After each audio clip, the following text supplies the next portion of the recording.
Hey, what's going on, everybody? My name is Agent Psycho, and we're gonna get started on the 43rd chapter of the Exploring the Arsenal series featuring me, Agent Psycho, aka Toast Number 98.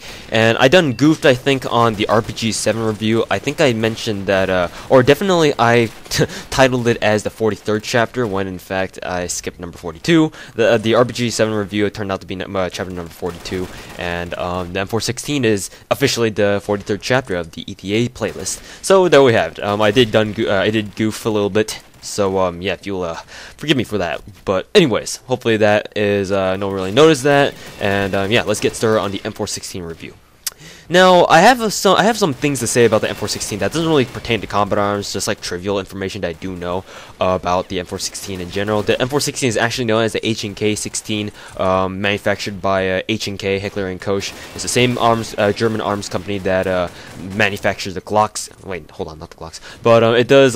They do manufacture other very well-known weapons in combat arms. Most notably the G36 series. They also manufacture that as well. So no surprise that the M416 and the G36E are the two most popular assault rifle families in the game right now, so no surprise there. But anyways, let's get started on the actual review of the M416 that pertains to combat arms.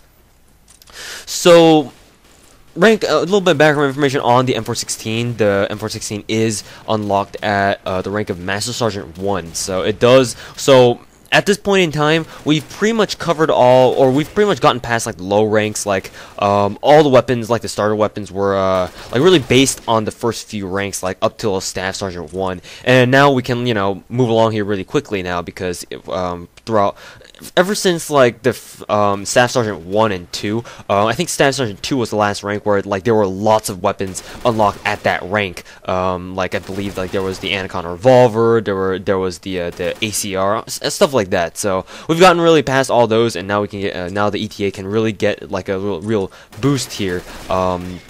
In terms of like how fast I can move this along, because there aren't many guns or weapons unlocked in at every single rank, so we can really progress through these ranks here. So yeah, hopefully we'll be able to run along the ETA playlist real fine and dandy here. But anyways, I'm getting really sidetracked here.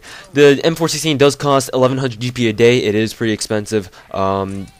So yeah, manage your money well. That's all I can really say.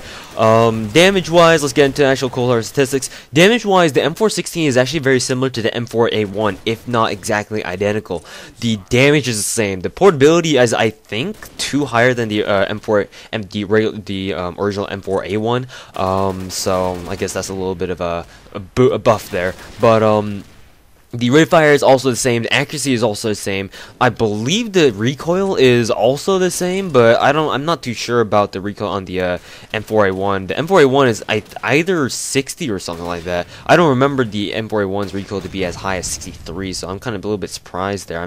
Once again, I am looking at the Combat Arms Wiki stats, or the stats that Combat Arms Wiki does give me. So I mean, they could be wrong, but I'm gonna trust them at this moment in time, because I mean, nothing really nowhere else can I find this the stats information. So the M416 apparently does have a 63 recoil, which I kind of disagree with, because the M416 is a very low recoil assault rifle, and I don't really understand why it has the recoil that Combat Wiki said it does. But whatever, stats can be incorrect at times, but nonetheless, there's the stats. And let's delve into like the more important aspects of the statistics, like starting off with recoil. So I mentioned before just now that the M416 is technically considered a low recoil assault rifle, and this is definitely true. Even while spraying, it does resemble the M4A1 in that the recoil spread while hip firing and spraying is very low for an assault rifle. So it is very easy to engage in close quarters combat with the M416 assault rifle, more so than other assault rifles. So there's this recoil spread and recoil kickback. The recoil kickback is very low indeed as well, so that's also another thing that you can enjoy about the M416 if you're going around hip firing people and spraying them down. The recoil kickback is definitely not too shabby at all. Now, in terms of in-scope recoil, the in-scope recoil, if you slap on an ITEC or ACOG, I find that I personally prefer an ACOG, but ITEC works just as fine as well. I have tried it with ITEC. I have tried the M416 with an ITEC sight, and it does work very well. I just prefer the ACOG because of the enhanced range that you can find with the ACOG scope. But in-scope recoil with the M416 is very, very low. It's very tap fireable. It's one of the best guns to tap fire with, other than the G36E.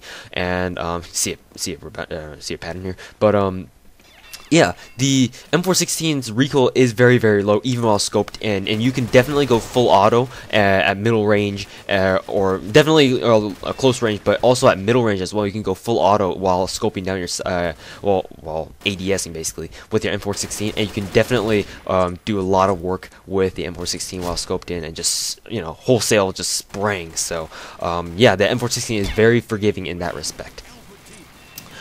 Moving on to the tap fire ability, or the overall recoil controllability. Overall recoil controllability on the M416 is very easy.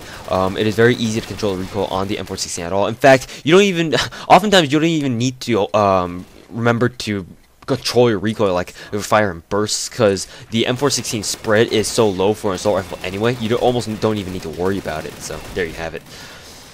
Moving on to the what's next here? Tap fire ability. I covered tap fire ability while I was talking about the in-scope recoil on the M416. The M416's tap fire ability is very, very easy indeed. So one thing I forgot to mention, now that I think about it, is damage drop off. The damage drop off for the M416 is very, very good. In fact, I believe that the M416's I'm gonna be comparing the M416 with the M4A1 because they are pretty similar.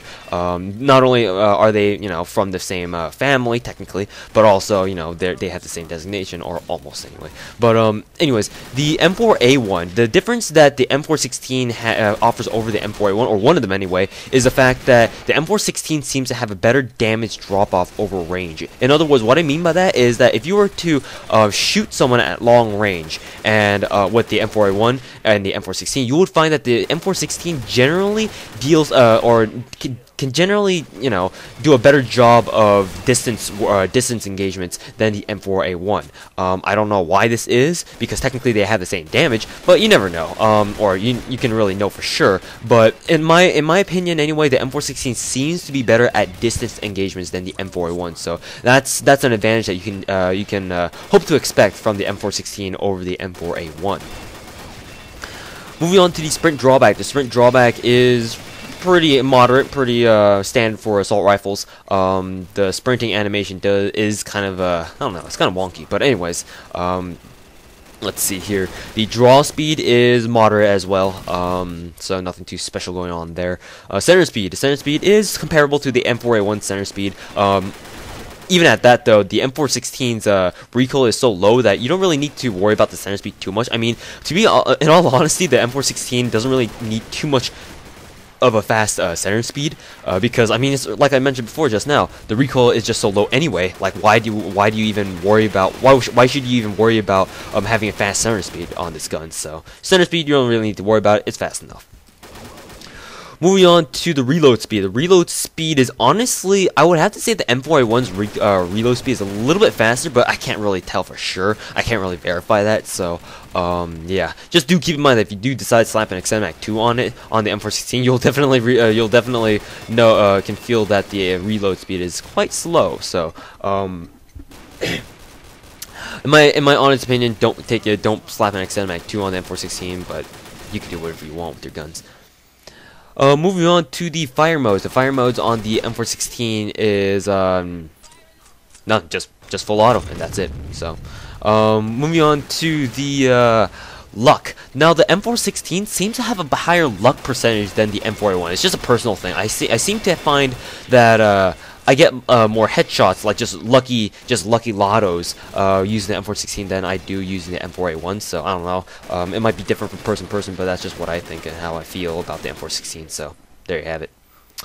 Let's see what is next here. Moving on to ammo capacity. The ammo capacity is standard for assault rifles, 30 rounds in a magazine and 90 in reserve, so nothing too special there. In this gameplay, both of these gameplays, I am using Extend Mag 1, so that gives me 40 bullets in the magazine and 80 in reserve. So there you have it. Moving on to the key physical characteristics. So the M416 has the I don't know. It kind of resembles an M4A1. If you guys have never seen it before, it's like an M4A1 that looks more modern and a little bit more futuristic. I don't know if futuristic is a good term for this, but I'll just use it anyway because it's for lack of a better term. But it looks more like a more modern and futuristic M4A1 without its top rail, and it just has or I shouldn't say without its top rail, because I mean the M416 does have a top rail. It's just that, you know, on the M4A1 it has that little top rung there, like the rung that soldiers use to carry the M4A1s by, but the M416 doesn't have that, and instead it just has, it basically resembles, like I keep saying, it basically resembles a more modern M4A1. That's the best way I can put it, so there you have it. It looks a little bit more shiny too, I don't know why. Moving on to the muzzle noise. Muzzle noise on the M416 is a much more higher pitched sound than the M4A1. While the M4A1 had a pretty deep muzzle noise, the M416 seems to have a very high pitched and very loud boom boom boom boom boom boom. Well, that's a really bad impersonation. I'm sorry about that. But hopefully you guys can hear the audio in this game. In case you guys don't know what the M416 stereo sounds like, I don't know why you wouldn't, because seeing that the M416 is indeed one of the most popular assault rifles in combat arms. But anyways, that's how it sounds like. Moving on to the attachment options. Attachment options on the M416. You can basically attach any attachment on your M416. It's anything goes. So there you go. Pretty good.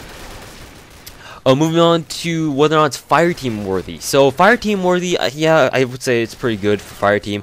It does give the impression that I don't know, for some reason I always feel like the M416 deals more damage than the M4A1. Even though technically they do have the same 38 damage rating, I just feel like the M416, for whatever stupid reason, just feels more powerful than the M4A1. I don't know how many of you guys would agree with me on that, but that's just what I honestly feel. So there you have it. So fireteam, yes, it is indeed very worthy, as most assault rifles should be. Quarantine worthy. Well, assault rifles is the exact opposite of fireteam. So quarantine, I don't really recommend bringing assault rifles into quarantine, but you can be the judge of that, and I won't judge you for that. But anyways, I personally don't really see a need to bring assault rifles into quarantine.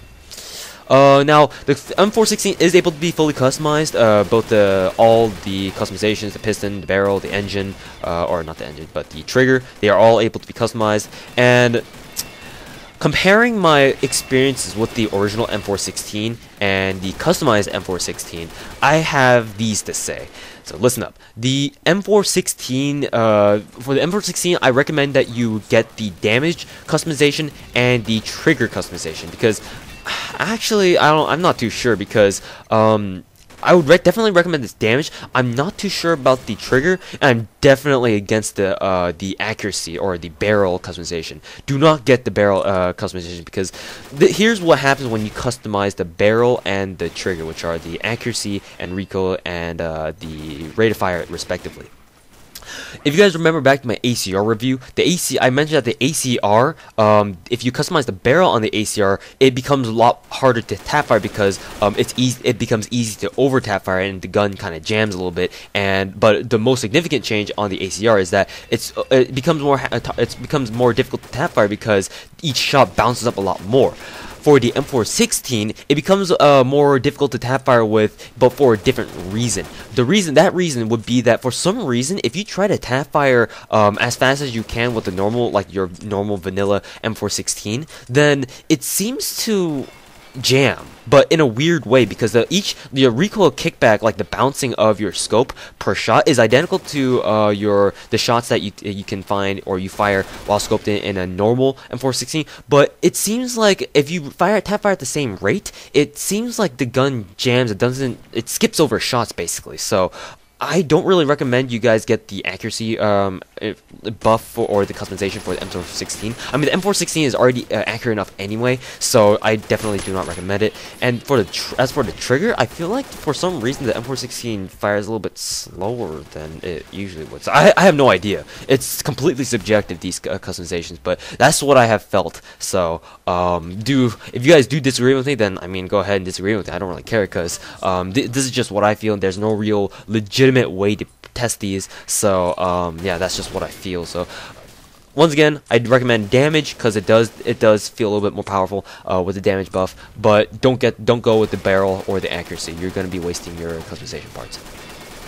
So yeah, Frank Burr's opinions on the M416. M416 is a fantastic assault rifle. It is. There are a lot of reasons, definitely a lot of reasons why people do love it and enjoy it so much. But the M416, as good and popular as it is, isn't what makes the M416 family. In fact, instead, yeah, there are other weapons. Its other variants are what make the M416 family so popular and so powerful. And we'll get to those in just a second. Anyways, guys, thanks for watching. My name is Agent Psycho, aka Toast98, and this has been the 43rd chapter of the Exploring the Arsenal series playlist. And after this review, I'm going to wait until I'm going to wait off until the or I'm going to hold off reviewing or putting up more reviews on the on the ETA playlist until I can unlock or get rank up to Brigadier General, upon which I can actually buy the M416 camo straight from the shop, because I kind of don't want to waste GP trying to spam Miss G cases. So hope you guys can understand that, but a lot more content headed your way that is not reviews. But anyways, thanks for watching, guys. I'll try to rank up as fast as I can so I can bring you guys more reviews. Thanks for watching, guys. I'll see you guys later.